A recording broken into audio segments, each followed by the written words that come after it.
Hello, my name is Allison Lever, and the title of my presentation today is Our Opponents Can't Fight Back, Ending the Environmental War. Every person on the planet right now is fighting a deadly war. Yes, even the proud pacifist peacemakers working for MCC and other peace-focused institutions are participating in warfare. With apathy, a lack of action, and by supporting wasteful companies, all of us, from the tiniest baby to the most powerful politician, are doing our best to kill the earth. And we are winning. But don't worry, this war isn't over yet. As peacemakers and Christians entrusted with the world around us, it is our job to nurture the planet and protect it for future generations. Today, I have a message of peace in an area often overlooked, the environment. The foundation of this mission is based on several tenets. First, that the vitality of our earth is tied to a relationship with God, and the belief that every human is responsible for its care. Secondly, recognizing the biggest threat to our environment today is profit-driven destruction of natural habitats and the potential impacts as a result of that loss. Finally, I'll provide a peacemaking solution that can be incorporated into our lives today to save habitats everywhere. First, there is an emphasis in the Bible on the importance of the environment to Christianity.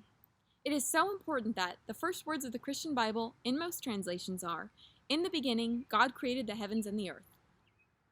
There are countless scriptures through the Bible emphasizing the importance of nature.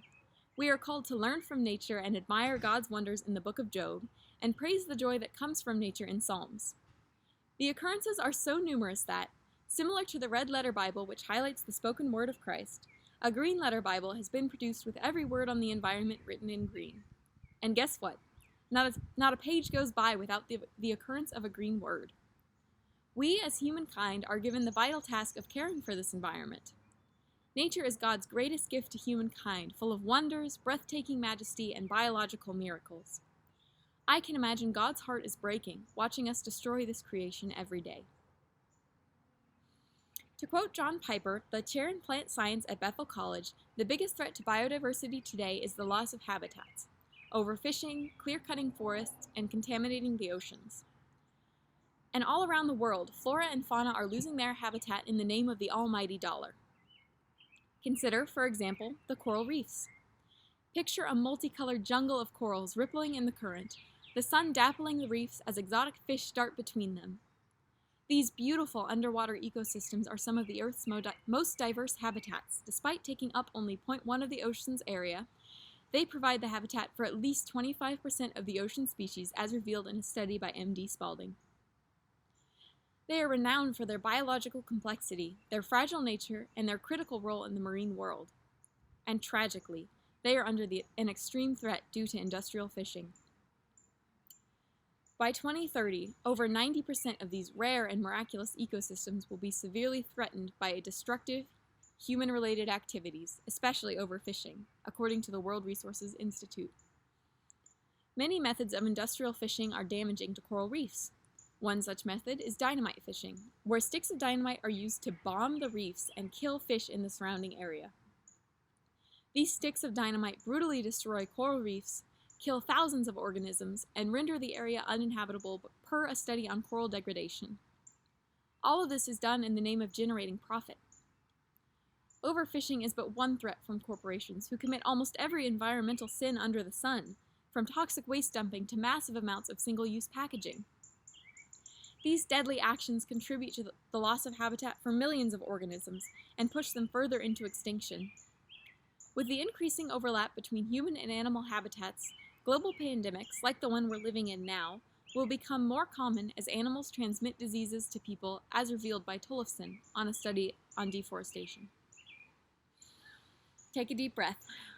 We, as strong peacemakers in our world today, can recreate a long-missing peace between our earth and our people.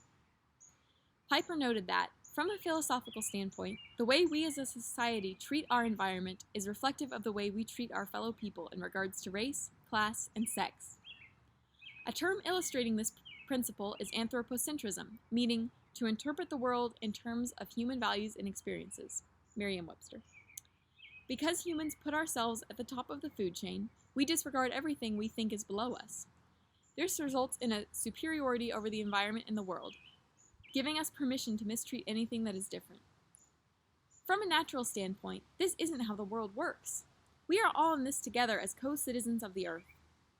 As humans, if anything, we are responsible to be more empathetic towards the environment because we are in the position to make decisions not only for ourselves, but everything in our ecosystem. Change starts with a new mindset, recognizing our arrogance and developing compassion and respect for the intrinsic value of other species. Now, I'd like to lead an exercise of peacemaking. Think about an event that made you feel compassion for someone. Got it? What happened to them? How did you feel as you watched this scene unfold? How did these emotions make you want to help? As you reflect on these powerful feelings of empathy, imagine what it would be like if all humans felt this way towards nature. What if we extended that empathy and courtesy to other species, plants, trees, and rivers, the ones whose existence we are destroying? This is a radical way to work towards healing from the history of destruction, developing our sensitivity towards Earth and treating our environment with the respect that all living things deserve. By now, you may be wondering, okay, so what? I can't visualize the importance of spinach and simply save the world. Yes, but you are far from powerless. Today, I am proposing 3 solutions to protect invaluable habitats: picking up garbage in your area, voting with your cash by choosing environmentally friendly companies, and contacting legislators. First, we all have, in our lives, our sphere of influence, what we can change in our area. Even a small change in our sphere, like picking up garbage on a walk, can purify a habitat and keep it inhabitable for many creatures. These actions overlap with other people's spheres. Change can incur change. By modeling non-wasteful practices in your life, other people can reflect upon their own habits, thus sparking a multi-lifetime change. If you're more concerned about the big picture, peace can be made there too with your pocketbook. When buying goods, choose environmentally ethical companies. These companies can be identified by certain certifications, like the Green Seal, which denotes products that preserve the climate and minimize waste. Their website, www.greenseal.org, offers a tool to compare products and their environmental impact. The appearance of this seal is more credible than general statements that can be made by companies. In a pinch, look for specific statistics on the product over a greenwashing rhetoric. By using responsible products, you ensure the product is created in a way that doesn't damage the precious natural habitats left. When in doubt, just remember, what hurts corporations isn't heartfelt pleas, but a loss of profits. If the language they need to hear is money, make sure you speak it. Lastly, possibly the largest impact any of us can make is at a governmental level, which is constantly developing legislation that impacts the environment. Often, environmental bills are snuck into larger legislation movements, so keep up by searching websites such as GovTrack, which helps citizens identify the movement of bills and legislation. One such bill in action now is H.R. 610, the San Francisco Bay Restoration Act, which, if passed, would establish a grant program to restore the bay. It's easier than ever to contact a representative and tell them what you value. Even a handful of calls can spur a politician into action. If all of this feels overwhelming, don't worry. You aren't alone. Remember, small things make a big difference. Every time I pick up trash, it's one less thing the wildlife has to fight against to survive in their habitat.